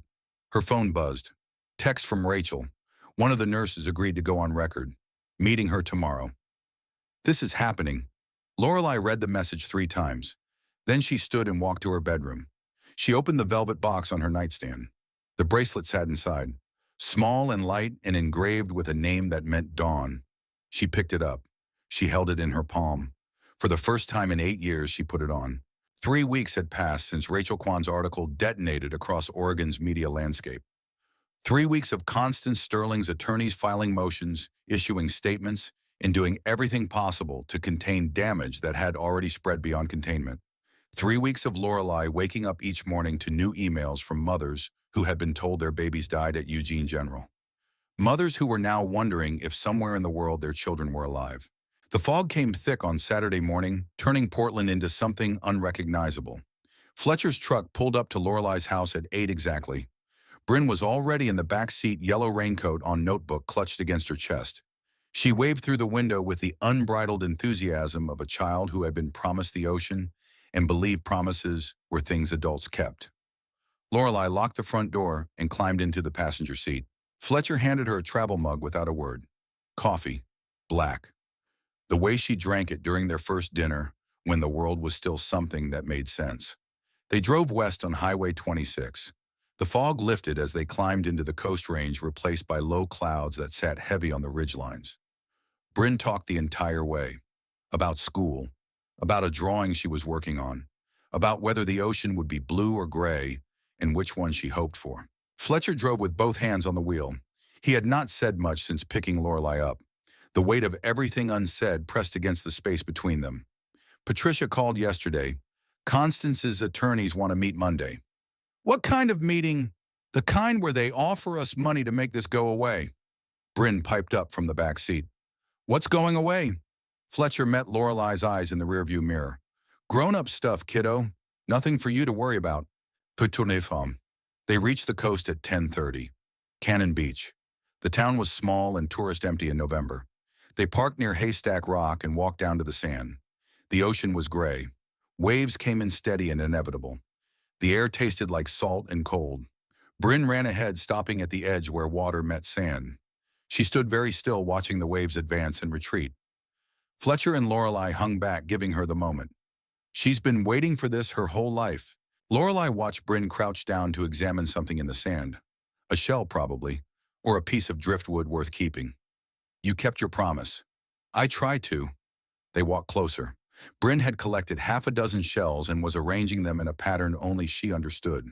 She looked up when they approached. Can we stay all day? Fletcher knelt beside her. A few hours. Then we need to head back before it gets dark. But I just got here. I know, but we'll come back. I promise. Brynn seemed to weigh this. Then she nodded and returned to her shells. Lorelai and Fletcher walked down the beach close enough to keep Brynn in sight, but far enough to have a conversation she would not overhear. Richard Vance called Thursday night. Off the record. Says Constance has a proposal that expires if we go to trial. Lorelai stopped walking. You're actually considering it. I'm considering what's best for Brynn, which is what you should be doing too. This is what's best for her. Knowing the truth. Growing up without lies. Fletcher turned to face her. The ocean behind him was restless. You think the truth is going to make her life better? You think knowing her grandmother is a criminal and her adoption was fraud is going to help her sleep at night? I think she deserves to know where she came from. She knows where she came from. She came from me, from 6 years of bedtime stories and scraped knees and learning how to ride a bike. That's her truth, not some court case about things that happened before she could remember. Lorelai felt something break loose inside her chest. You want me to walk away? I want you to think about what you're walking toward, because right now it looks like you're so focused on punishing Constance that you've forgotten what this is supposed to be about. It's about justice. It's about you needing someone to blame for 8 years you can't get back. And I understand that. But Brynn doesn't need justice. She needs stability. She needs parents who aren't at war with each other. The words landed and spread like cold water. Lorelai looked past Fletcher to where Brynn was still crouched in the sand, oblivious to the conversation unraveling behind her. So what do you want me to do? Just give up. Let Constance get away with what she did. I want you to ask yourself if winning this fight is worth losing your daughter. I'm not going to lose her. You already are. Every day you spend in depositions and meetings with attorneys is a day you're not spending with her. She asks about you constantly, wants to know when you're moving here, when we're all going to live together like a real family. What am I supposed to tell her? Lorelai had no answer. She watched Brynn stand and run toward the water, stopping just before the waves could reach her shoes. Testing boundaries. Learning where the line was between safe and not. Fletcher's phone rang. He glanced at the screen and frowned. I need to take this. He walked away down the beach. Lorelai stayed where she was, watching Brynn chase waves that retreated before she could catch them. After a few minutes, Fletcher returned. His face had gone pale. That was Patricia. Rachel's article just got picked up nationally. New York Times is running a follow-up tomorrow. This isn't local news anymore. Lorelai pulled out her phone. 4 missed calls from Patricia. She opened her browser. The headline appeared immediately on multiple news sites. Portland attorney accused in multi-state adoption fraud scheme. Rachel had expanded the investigation. Found cases in Washington, Idaho, California. 12 families total. 12 babies declared stillborn between 2015 and 2019. All connected to the same network of doctors, lawyers, and adoption agencies. All roads leading back to Constance Sterling. Fletcher read over her shoulder. This changes everything. Patricia's calling, Lorelai answered. Patricia's voice came through fast and sharp. Have you seen the coverage? I'm looking at it now. Constance's attorneys are in full crisis mode. Richard Vance just issued a statement, but it's too late. The story's everywhere. This isn't going away. What does this mean for our case? It means we have leverage. Real leverage. Constance can't make this disappear anymore. She's going to have to settle or risk a trial that destroys what's left of her reputation and potentially puts her in prison. Lorelai stared at Brynn on the beach, drawing patterns in the wet sand with a stick. How long do we have? Vance will call by Monday morning. He's going to want to negotiate before the federal investigators get involved. Because once the FBI starts looking at multi-state trafficking, this becomes criminal, not just civil. They stayed at the beach until early afternoon. Brynn collected shells until her pockets bulged. Fletcher bought fish and chips from a stand near the parking lot. They ate sitting on a driftwood log while seagulls circled overhead, opportunistic and patient. On the drive back, Brynn fell asleep in the back seat. Fletcher drove in silence. Lorelai watched the landscape change from coast to forest to farmland. She thought about 12 families, 12 babies, 12 women who had believed their children were dead. Her phone buzzed. Text from an unknown number. She opened it. You've destroyed everything. I hope you're satisfied. Below the message was an attachment. She opened it. A photo of Constance leaving her law firm surrounded by cameras and reporters. The image was from today, maybe an hour ago. She showed Fletcher. His expression darkened. She's trying to make you feel guilty. It's working. Don't let it. She did this to herself. Fletcher pulled over at a rest stop outside Salem. He turned to face her fully. Listen to me. What happens Monday isn't just about you and Constance anymore. There are 11 other families watching, waiting to see if the system actually works. If someone with power and money can be held accountable, I know. Do you, because I need to know you're not going to accept some settlement that lets her walk away clean. I need to know you're going to see this through. Lorelai looked at him, really looked at him, at the man who had let a stranger into his life because his daughter drew pictures of her for 4 years, who had risked everything he had built to help Lorelai find the truth. I'm seeing it through, all the way. Good, because Brynn deserves to grow up knowing her family fought for what was right, not what was easy. They drove the rest of the way to Cedar Falls in silence. Fletcher dropped Lorelai at her house at 6. Brynn woke up long enough to hug her goodbye. Next weekend, I'll be here. Promise, promise. Lorelai watched them drive away. Then she went inside and immediately called Patricia. I got a text from Constance. She's spiraling. Forward it to me. We need to document everything. Lorelai sent the screenshot. Then she poured a glass of water and walked through her house. Empty rooms, expensive furniture she had chosen from catalogs, a life built to look successful from the outside while feeling hollow inside. Her phone rang. Richard Vance. Miss Sterling, I think it's time we had a conversation. I have nothing to say to you. Then listen. My client is prepared to make a substantial offer. Full custody to Fletcher Wade. Generous visitation for you, financial compensation, and a sealed record. No trial, no testimony, no media circus. How much compensation?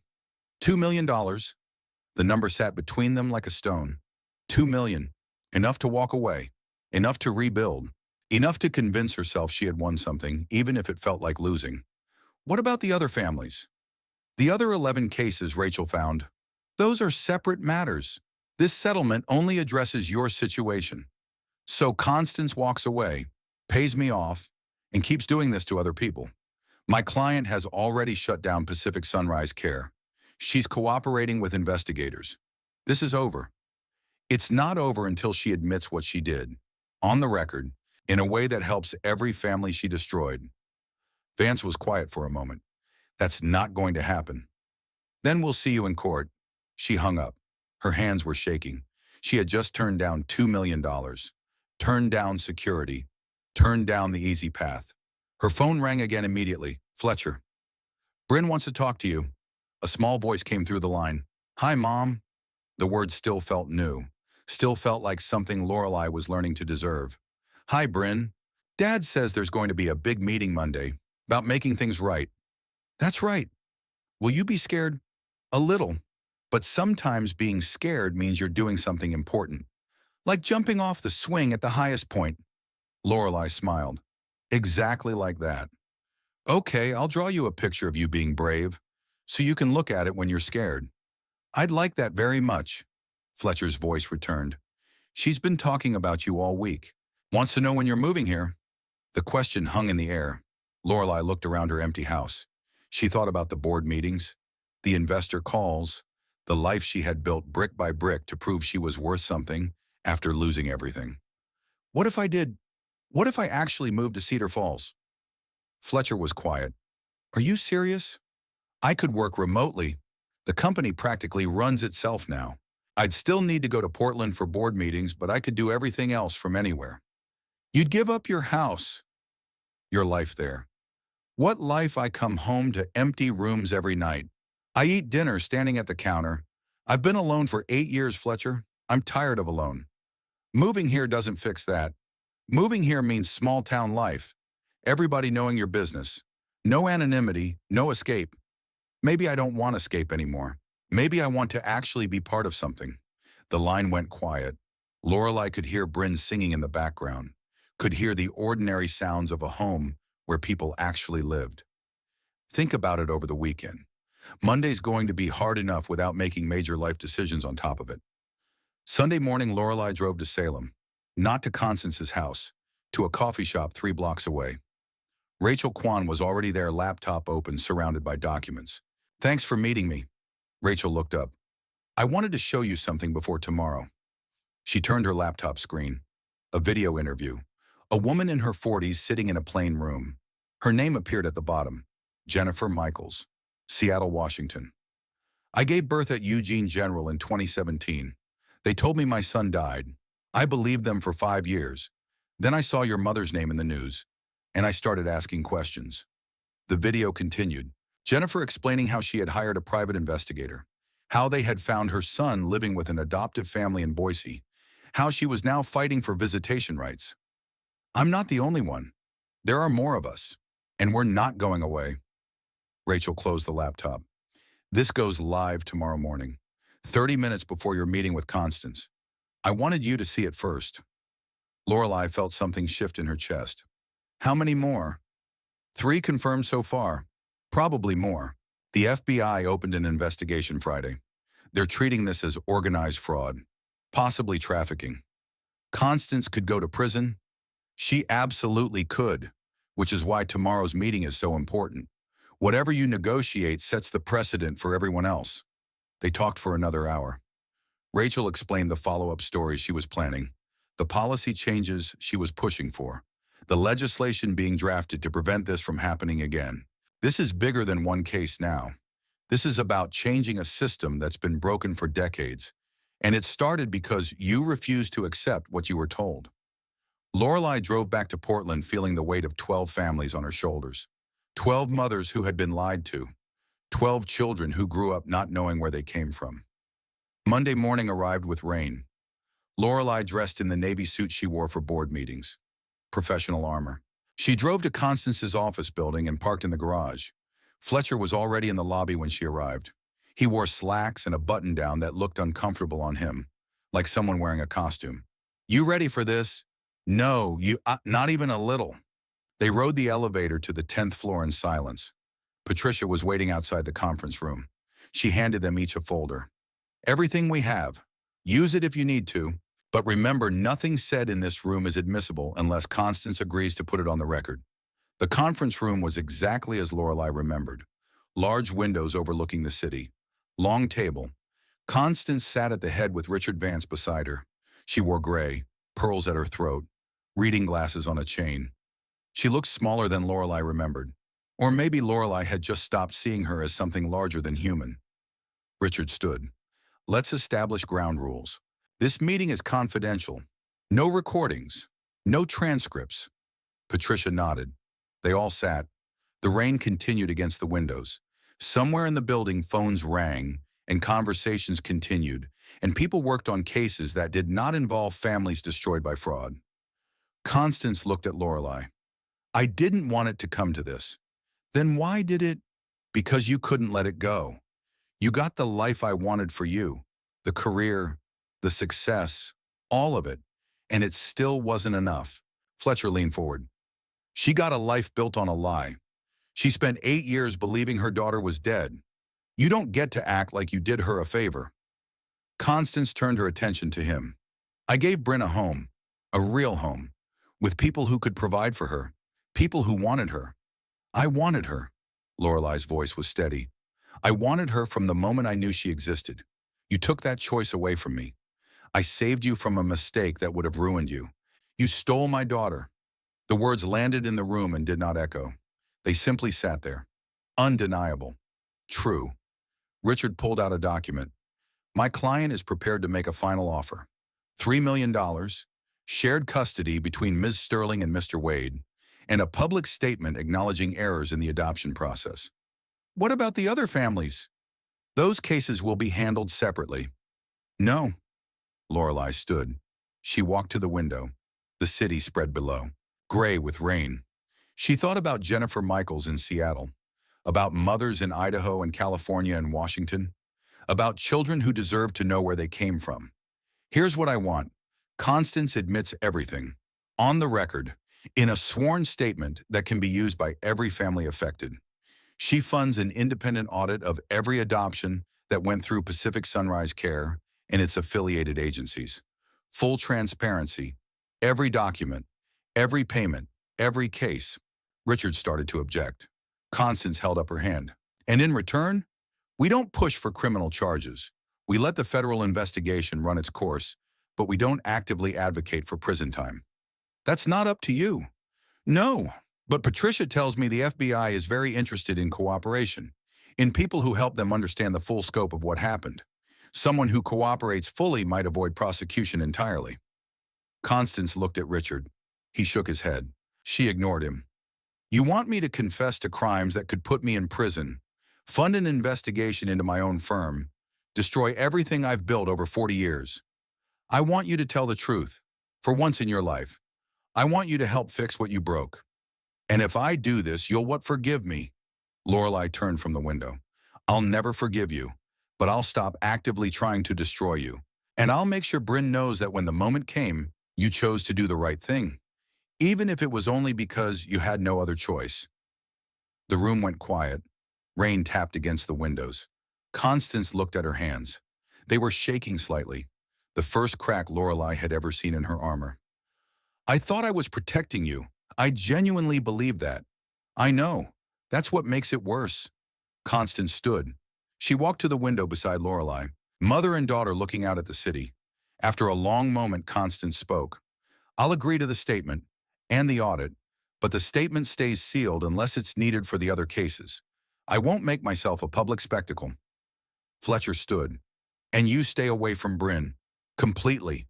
No contact, no gifts, no attempts to see her. She's my granddaughter. She's a child you tried to erase. You don't get to claim her now. Constance's jaw tightened, but she nodded. Fine, I'll stay away. Patricia pulled out documents. We'll need this in writing, signed by all parties, filed with the court by Friday. They spent the next 2 hours working through details, the exact language of Constance's admission, the scope of the audit, the custody arrangement between Lorelai and Fletcher, payment schedules. By 3 o'clock, they had a framework. As they prepared to leave, Constance stopped Lorelai at the door. Can I ask you something? Lorelai waited. Does she know about me, Brynn? Does she know what I did? She knows you exist. She doesn't know the details. Will you tell her, when she's old enough to understand, when she asks? Will you tell her I'm sorry? Lorelai looked at her mother for a long moment. No. If you want her to know that, you'll have to find a way to show it yourself, after you've actually done the work of making this right. She left without waiting for a response. Fletcher followed. In the elevator, neither of them spoke until they reached the lobby. Fletcher broke the silence. You know what happens now, right? Constance gives her statement. The audit happens, but the FBI investigation continues.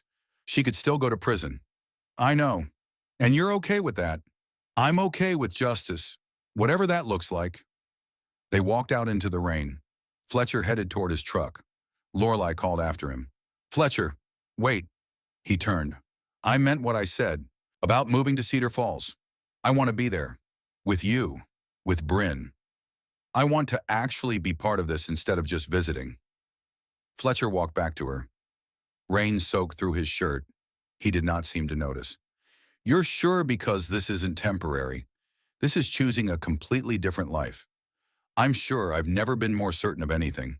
He studied her face, looking for doubt, finding none. Okay then, welcome home. The settlement was finalized by Friday. Constance signed her statement. Patricia filed everything with the court. Rachel published her follow-up piece. The national coverage continued. Lorelai spent the weekend packing. Not everything, just what mattered. Clothes, the velvet box, her laptop. The rest could be sold with the house. She gave notice to her board on Monday, transitioned her CEO role to her COO, set up a home office that she would use when needed, started looking at houses in Cedar Falls. By mid-December, she had found a place. Small, 3 bedrooms, walking distance from Fletcher's house. Not the house in Brynn's drawings, but close enough. She moved in 2 days before Christmas. Fletcher and Brynn helped carry boxes. Willa showed up with casseroles and practical advice about living in a small town. By evening, the house was chaos. Boxes everywhere. Furniture in wrong rooms. But it was hers. And more than that, it was home. Christmas morning, Brynn showed up at 6 with Fletcher trailing behind, looking apologetic. She couldn't wait. They opened presents in Lorelai's living room. Brynn had drawn cards for both of them. Fletcher gave Lorelai a cutting board he had made in his workshop. Walnut and maple. Beautiful and functional. Lorelai gave Brynn a set of professional art supplies. Pencils, charcoals, sketch pads, the good kind that actual artists used. But the real gift came last. Lorelai pulled out the small velvet box. Inside was the bracelet, silver, engraved with Aurora. This was meant for you. 8 years ago. I want you to have it now. Brynn held it carefully. She studied the engraving. Aurora, that's what you named me. Before everything went wrong, it means dawn. The light after darkness. Yes. Fletcher helped fasten the bracelet around Brynn's wrist. It was still too big, would need to be sized. But Brynn held her arm up and examined it with the same satisfied expression she brought to all important acquisitions. I'll keep it forever. I know you will. That afternoon they drove to the coast, the same beach, the same gray ocean. But this time the distance between them had disappeared. They walked together. Lorelai and Fletcher side by side, Brynn running ahead, collecting shells, testing the boundaries of waves. As the sun began to set, Fletcher pulled Lorelai close. They stood together watching Brynn chase foam up the sand. The ocean moved in its ancient rhythm, indifferent to human drama, continuing as it always had. You know what today is, Lorelai thought. December 25th. Also the day you officially became a resident of Cedar Falls. Population 3001. She leaned into him. That's terrible. I know, but it's also true. Brynn called to them from down the beach. She had found something worth examining, a piece of driftwood shaped like a whale, or maybe a dragon. Interpretation depended on the viewer. They walked to her. The 3 of them crouched in the sand, looking at the wood. Brynn traced its curves with one finger. Can we take it home? It's pretty big, Fletcher said, but it's special, and special things should come home with us. Lorelai met Fletcher's eyes over Brynn's head. He smiled. They carried the driftwood back to the truck together. Brynn supervised placement with the seriousness of a museum curator. On the drive home, darkness fell. Brynn stayed awake this time, talking about where the driftwood would go. Her room. Definitely her room. By the window where she could see it every morning. At Lorelai's house, Fletcher started to say goodbye. Lorelai stopped him. Stay, both of you. We'll make dinner. It's Christmas. You sure? I'm sure. They stayed. Fletcher cooked pasta while Lorelai tried to help and mostly got in the way. Brynn set the table with elaborate care. Napkins folded, silverware precisely aligned, creating order from chaos. After dinner, they sat together on the floor in front of the fireplace. Brynn drew in her new sketchbook. Fletcher and Lorelai talked about ordinary things. Work, weather, the small maintenance issues every house accumulated. Around 9, Brynn's pencil slowed. Her eyes drooped. Fletcher carried her to the couch and covered her with a blanket. She murmured something about whales and dragons and fell asleep mid-sentence. Fletcher returned to the floor beside Lorelai. They sat in comfortable silence. The fire crackled. Outside Cedar Falls slept under cold stars. "I got an email from Patricia today," Lorelai said. "The FBI is moving forward with the investigation. They want Constance to testify before a grand jury next month. How do you feel about that?" "Honestly, I don't know. Part of me wants her to face real consequences. Part of me just wants it to be over." "It won't be over for a long time. Not for the other families. Not for the children who are going to grow up learning they were part of this." "I know, but at least they'll have the truth. That's more than I had for 8 years." Fletcher reached for her hand. "You did a good thing. A hard thing, but a good thing. We did a good thing. I couldn't have done any of this without you." They sat together watching the fire. Through the window, the first snow of the season began to fall, soft and inevitable, covering Cedar Falls in white, making everything new. Brynn stirred on the couch. Her eyes opened. She looked around disoriented for a moment. Then she saw them and smiled. "Are we having a sleepover?" Fletcher and Lorelai exchanged glances. He raised an eyebrow. She nodded. "Yeah, kiddo. We're having a sleepover." Brynn sat up. "All 3 of us. All 3 of us." She scrambled off the couch and wedged herself between them on the floor, grabbed both their hands, held tight. "This is the best Christmas ever." Lorelai looked at Fletcher, at Brynn, at the life that had assembled itself from broken pieces and second chances. She thought about the house in Portland she was selling, the CEO title she had walked away from, the 8 years she could not get back.